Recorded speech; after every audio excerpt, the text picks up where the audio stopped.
is 8:25 p.m. on Wednesday, October 4th, 2017.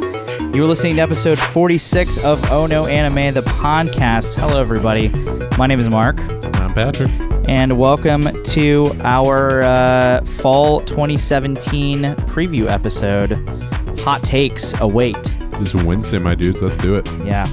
So, if you were listening to us last week, you'll know that we introduced a new sort of thing. A new segment. We're not going to be doing that this week. Not because we don't want to, but because we felt it was a little weird to do it during this part of the year for us when it's pretty much all business. So we are going to be abstaining because it didn't feel right to talk about anime. Let's be real, because Evangelion fell to 46, and I didn't have another one of those inside of me. We don't want to have a constitutional crisis the next week. So it's like the name of an episode. Anyways, yeah. So this is our season preview episode. It is a companion podcast to our season preview, which is up on our website, onoanime.moe. Head over there if you want to see what we are going to be checking out this season. It's a little bit more curated than usual, but AWA and other life stuff hit right as we were about to start writing it, so we kind of had to pare it down a little bit, but we still think it is a quite good list. So that being said, let's jump into your first show. I'm sorry. I thought you said the first show, not your my first show. My first show. So we try not to do sequels on this too much. So this isn't technically a sequel. Excuse me. Yeah, we're not going to be focusing on sequels until later in the episode. Yeah, this is a very sequel-laden series too. That having been said, while this isn't a sequel, it is sort of a remake. I'm not sure if it's still considered a remake, if it's just a readaptation. But I am, of course, talking about Kino no Tabi, or Quinos Journey, The Beautiful World. This is a fresh take on an older light novel series. The original anime was in 2003. Now, the reason this made my list, despite being something that's been done already, is because the 2003 anime is still very highly regarded and still talked about, despite the fact that it is now 13, 14 years later. Kino's Journey follows a very boyish young woman named Kino on a journey of kind of how am I brain farting discovery on that? Excuse me. Self-discovery, along with her companion motorcycle Hermes. This character is a character because Hermes can actually talk. It's a very interesting show. The light novels were they just ended a couple years ago, but the show itself is still talked about today because every episode kind of introduces a unique issue or a unique way for Kino to discover herself. One that still burns brightly in my mind, despite the fact that I watched it in like 2004, 2005. It's an episode where Kino comes upon a town of people that can all hear each other's thoughts, which introduces moral conundrums. You know, if you have like a fleeting nasty thought or insult about somebody, then they know that. You know, there's no taking it back. How do you deal with that? And of course, they can hear Kino's thoughts as well. This new one promises to kind of have a new take on that, while having the new stories as well. I'm curious to see where they go with it. Yeah, it's not a. I want to see a 2017 take on a very old type of thing because the world has changed quite a bit. Totally. My next show is The Ancient Magus Bride. This is something that a lot of you no doubt will have heard of. It's probably one of the most anticipated shows of this year, if not the most anticipated. It is a Wit Studio joint. It has had an insanely long run-up starting basically since Anime Expo of last year, in 2016, last year, I mean. It's got a couple prequel OVA series that are up, or OVA episodes that are up on Crunchyroll. Also, the first 3 episodes have been streamed at a number of conventions since the beginning of this year, as well as Crunchyroll's Anime Movie Night thing. The story basically revolves around Hattori Chise, who is a 16-year-old who's basically lost everything, family, friends, even like foster families and stuff like that, and has basically resigned herself to whatever fate decides for her. She is a girl with like magical abilities, specifically she can see things that a lot of other people can't see, and as a result, she's kind of shunned from normal non-magical society for that. And then the titular ancient Magus arrives and begins to turn the wheels of Chise's fate, throwing her down a path along which awaits danger, magic, and adventure. I have seen everything there is to see so far with this series. The first 3 episodes, the OVA series, it is very good. It's very well produced. It's very well acted. It's a little bit more somber and toned down than Wit Studio's usual stuff, but it is another solid adaptation from them, and will be a very, very, very, very good show to check out, I'm sure. I'm excited to see how popular this thing gets, because like you said, it's had a long wind up. It was announced ages ago, and since we first heard about it at AX of last year, there was kind of a slow drip of OVAs, and then at this AX they premiered the first 3 episodes of the season, and since, like you said, they had the other 3 episodes in movie theaters. It is a 2-core long show too. We got 24 episodes of this thing. Yeah, it's deserved, I think. The source material is quite well regarded, and so far it has gotten rave reviews from pretty much everybody that's seen it. So I'm excited to see. So it's a delightful watch. Lots of fun atmosphere. Makes you feel things. I'm excited to check it out. All right, go ahead. Alrighty, second up for me, I got Land of the Lustrous, also known as Hoseki no Kuni. This is kind of an odd pick, because normally as a whole the anime fan group kind of, I wouldn't say shuns, but looks down on 3D CG things. But me personally, and a lot of the other people who do these types of things, are interested in this because it is Studio Orange's first time doing like their own show instead of just doing the CG. Before I get into the show itself, Orange has been doing CG for a long time. They did these stuff for Ghost in the Shell. More recently, they did Knights and Magic. They did all the CG work on Kantai Collection as well. If you've seen CG where it didn't detract from a show and kind of added to it, there is a very, very good chance it was Orange. So I'm curious to see when it's flipped and we have Orange doing the majority of it with some cool 2D effects. The story itself is very, very interesting, kind of weird. We're set in a far-off future. I do believe it is Earth, where instead of humans, we have the jewel people, where all of them are named after a certain type of jewel, like a peridot or something like that, and they kind of take on the characteristics of that. But these jewel people are locked in kind of an eternal war with the moon people. I didn't read much of the manga because it's such a weird thing that I really wanted to get a feel for it through the anime and let that tell its own story. The staff looks absolutely incredible. The director is the director that gave us the original first season of Love Live, so we know we've got it in him at least to do an original, and the rest of the staff is every bit as good looking. All their names, you look down the list and you've seen they've done really good, interesting things. Cool. Yeah, I'm interested in the show. It looks really weird and strange, and obviously Orange has been around for a long time. I've been following them basically since I've been watching anime. So,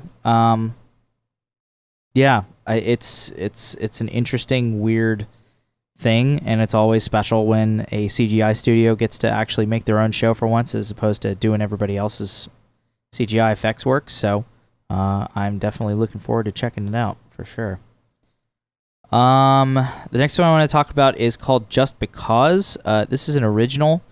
It's a romance show about a series of high schoolers interacting after the arrival of a new transfer student that will change all of their lives. So I originally wasn't going to put this on here because it didn't really seem too outside of the norm for regular anime plot as you can get. Yeah. But it is deserved. It deserves some credit. So first of all, it's a completely original anime. It's being animated by Studio Pine Jam, which is basically brand new by anime standards studio. It was only started in 2015. It's only animated a couple things before this, but the last thing that it animated was a season or a series from last season called Gamers, which was a pretty big breakout hit. I think defied a lot of people's expectations regarding that show as to how popular it ended up getting here.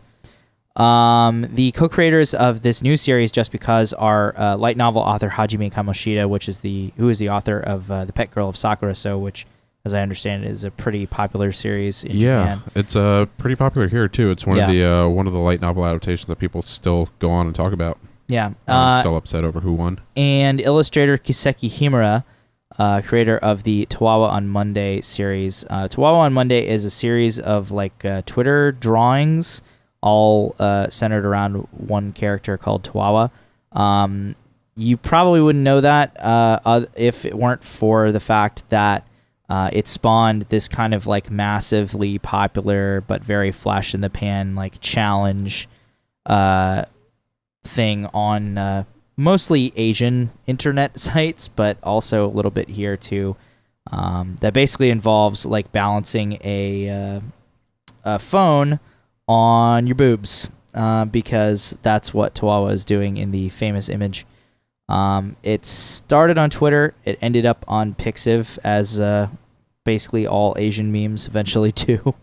But outside of that, I mean, the show has a lot of young talent working on it. I'm excited to see what Pine Jam is able to do so soon after their first real hit, and one of their first real TV anime. So definitely give this one a shot, because it's rare that you see a show that is so stacked with young, hot breakout talent like this one is. What I'm curious to see is if there's any individuality in the animation itself. Gamers was really conformed. It looked kind of sloppy until actually the penultimate episode. You could tell they let some of more animators get more loose and off model, and it resulted in some really, really awesome scenes towards the climax.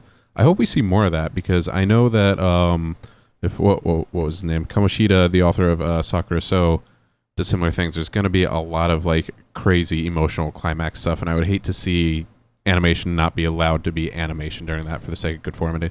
Yeah, this show seems to also be something that the studio is taking, not taking more seriously, but it seems to be more earnest and more of a serious show than Gamers, because Gamers was silly.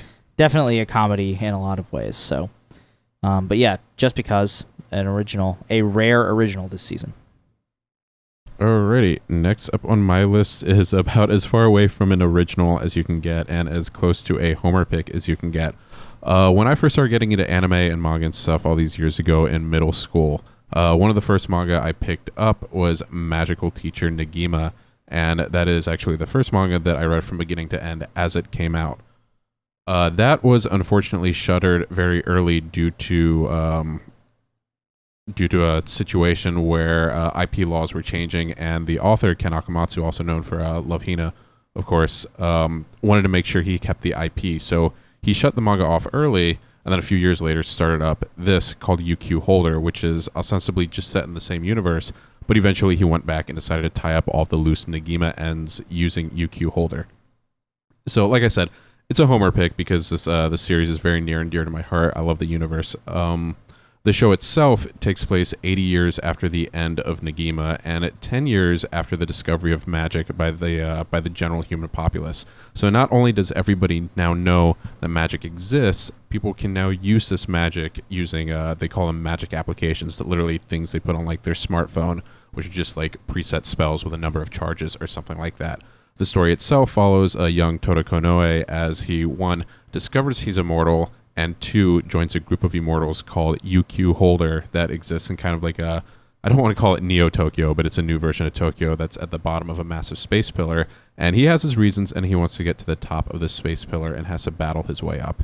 It's as fantasy shonen as you can get, and it's very reminiscent of the shows and manga I started reading when it started in the mid-2000s. The first episode is already out on Anime Strike, and I really, really enjoyed what they did with it, and it's I hope they keep on doing that. Cool. My next show is one that I won't talk about too much because it's kind of not cheating, but it's definitely one that I'm the only person you're ever going to hear talking about it. It's called Two Car. It's actually the only other original that I was covering this season. It is a Moe motorcycle sidecar racing sports anime. I know that's a mouthful, and I know that's an insane concept, but we all love anime, and only in the world of anime can such an insane thing actually happen, and I'm going to be a stan for it because Somebody's got it. I have to carry this torch because nobody else is, and like I don't understand why more people aren't freaking out that this thing actually exists. But the reason why it does is because Studio Silverlink is actually celebrating their 10th anniversary, and they're choosing to do so by making this insane thing. Silverlink is another one of these studios that sort of just like cranks out mostly unremarkable shows. But they do have a great deal of successful and quality-laden products like Strike Witches, Prisma Ilia, Non Biori. I always love their shows. I think they're surprisingly high quality for what they do. Yeah. They definitely spawn a massive fandom, if nothing else. Yeah. So, yeah, it's about pairs of girls that, high school girls that compete against each other in the competitive sport of motorcycle sidecar racing. If you've never seen motorcycle sidecar racing before and you're thinking of it in your head as to what it might look like, you're almost certainly wrong. It's way crazier and way more in-depth than you could possibly imagine. So I'm here to tell you, it hasn't been picked up yet. I have no idea who's I don't know who's gonna have it if anyone. I'm hoping it's Crunchyroll, but we'll license it. We'll handle it. Yeah. We'll put it on onoanime.moe. Our PayPal link is right here. Yeah. So yeah, that's that. That's two car. Ooh. Yeah. What was your next one? That was it I had for the ones I wanted to talk about. Oh yeah. Well, I'm gonna quickly before we get into sort of a rapid fire section, I'm gonna quickly talk about one last serious one that I actually want to talk about. And that is Idolmaster Side M, which is adapted from a mobile game of the same name. Obviously, it is a spin-off of DNA's very, very popular Idolmaster series of games and subsequent anime. And the M inside M stands for male or man or whatever, but it's basically about male idols. And the reason why I'm talking about this now and the reason why it's a big deal is that don't at me, Udapri fans, but up until now, there has not been a single critically successful male idol anime. Udapri is the only actually male idol anime that has seen any sort of widespread success. And granted, it has seen terrifyingly widespread success to the point where it is outselling basically anything else. If you guys want an Udapri branded calculator, they have them. Yeah, it's basically like Star Wars in the sense that like if there's a thing, it's been branded and sold with Udapri characters on it. But so Idolmaster Side M is gonna be the thing, if anything, to change that. So it's an anime that has been asked for a lot. I've seen a lot of people asking for it for a long, long time. Obviously, it's being animated by A1 Pictures, who've done all the other Idolmaster stuff, and they do such a good job with producing Idolmaster shows.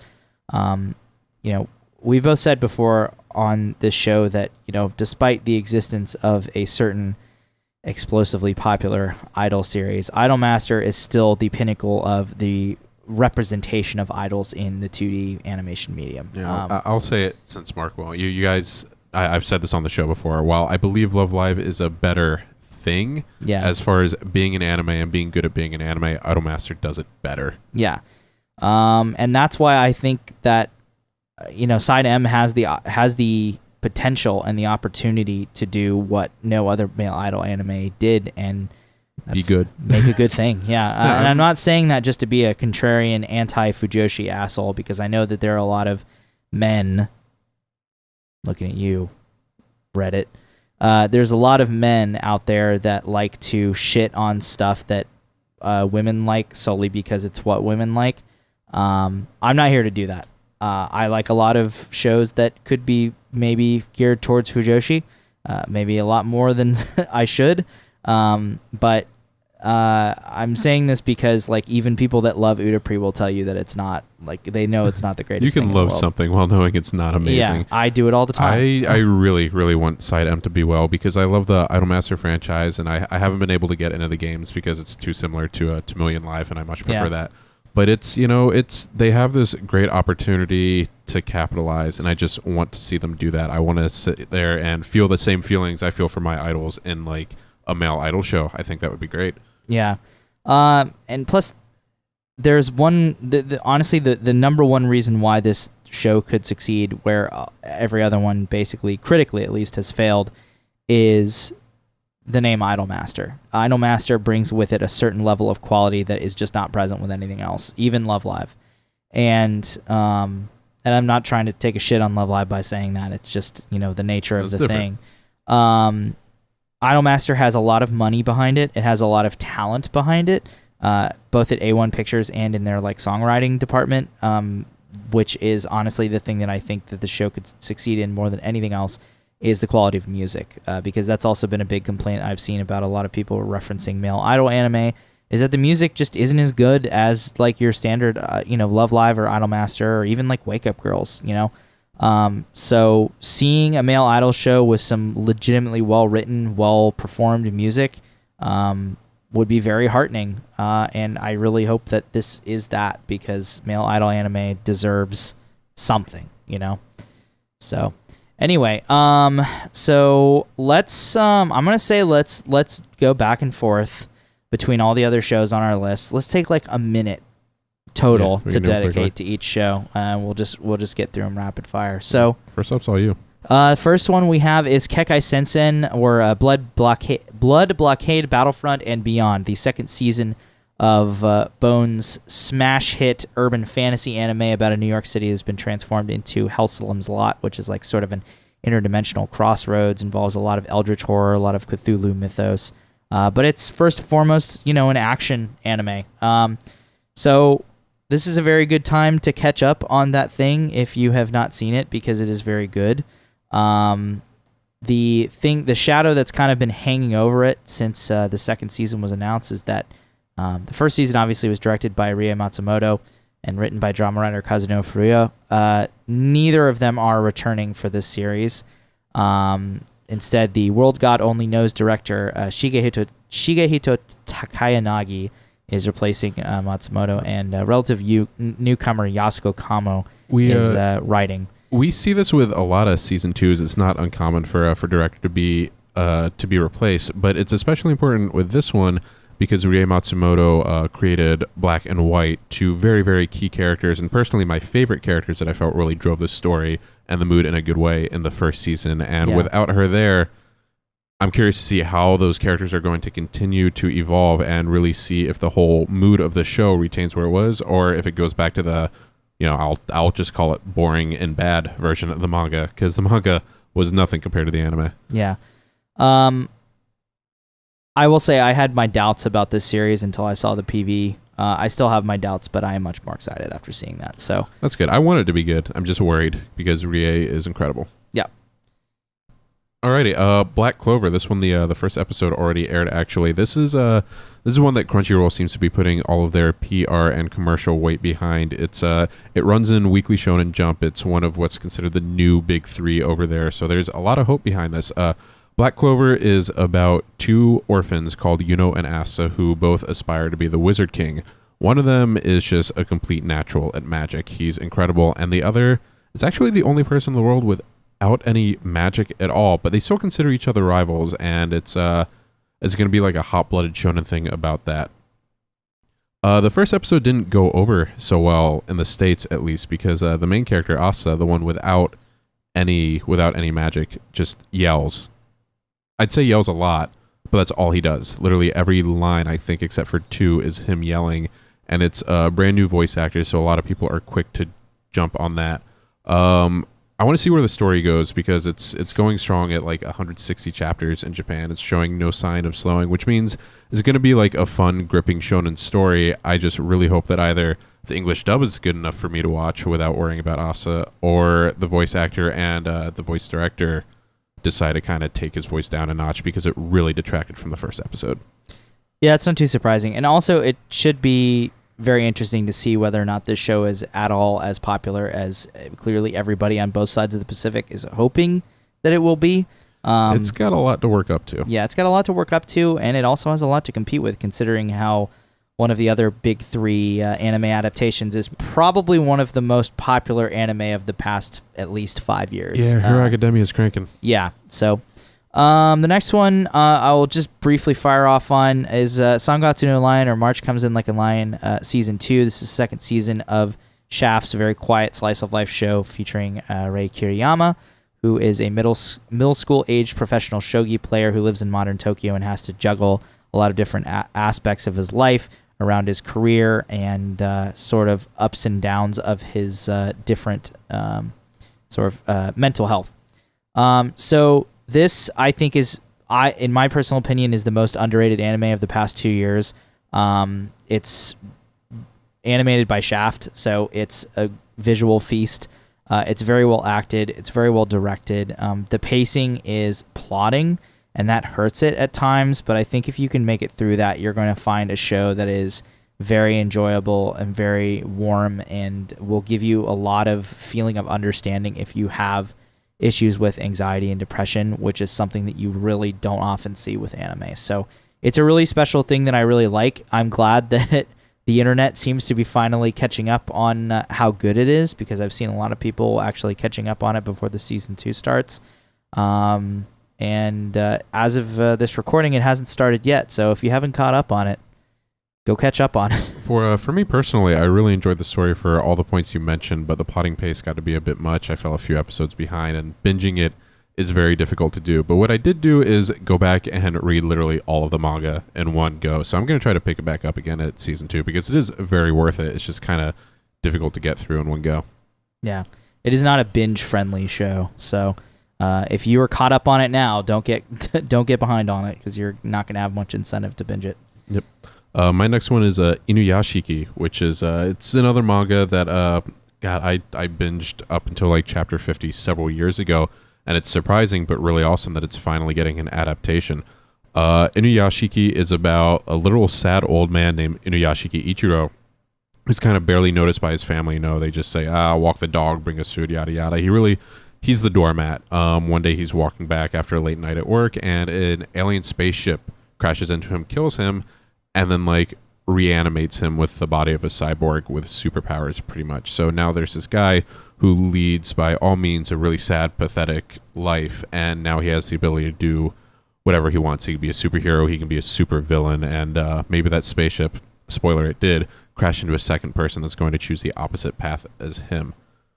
It's not really a spoiler, but yeah, that happens. It's like super the entire early premise. On. Yeah, but this is a show that I really thought, if it was going to get picked up, was going to be picked up by the Knights of Sidonia and Asian team. So it was really surprising, and it also made me really happy. Not that I dislike those shows; they're very good, but it made me really happy that MAPPA actually picked it up. This is a very good studio for them.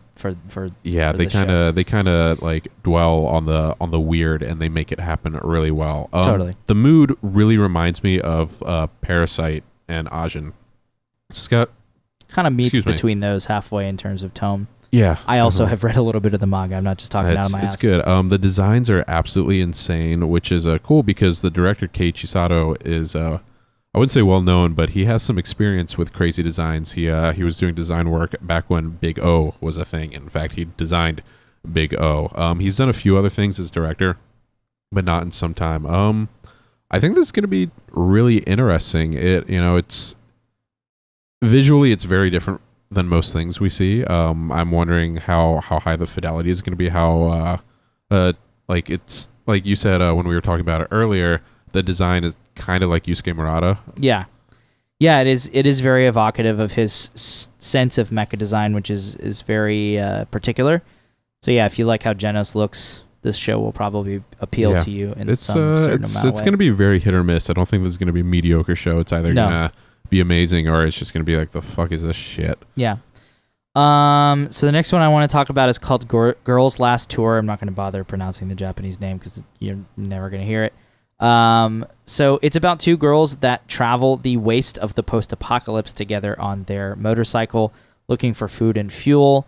And despite the fact that civilization has fallen and the worst has come to pass, they still manage to have some pretty keen adventures. So this is an interesting one. I have no idea if it's going to stick out of the season's lineup or not, or if it's going to have any real impact.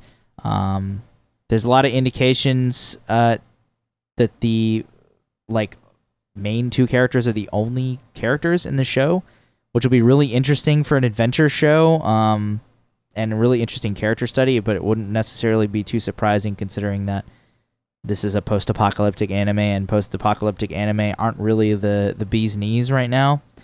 It's been a while since we had a good one. Yeah, it's directed by Takaharu Ozaki, who is a second-time director, and the first thing he directed was that really cool Persona 5 like promo anime from last year. And he will be heading that project at Studio White Fox, which you will recognize from their work on shows like Akame ga Kill and ReZero. Their record on animation is pretty spotty at best, but and I also don't really know too much about this source material, so I don't know what like we're going to be looking at visually. I know one person that's read it, and he said it's his favorite manga. So we'll see about that. As far as I'm concerned, where the show is, I just want to know what the mood's going to be like, because you read the plot and it seems depressing. You look at the promo art and it seems depressing, but at the same time, the character designs are anything but. They remind me of Hidamari sketch of anything, if anything, rather. And the last PV that came out had the opening theme, and it is very upbeat and cheerful. Yeah. I was fooled once by a school live, though, with this very specific type of thing. So, we'll wait and see what this actually is. I'm interested in it for sure. Yeah.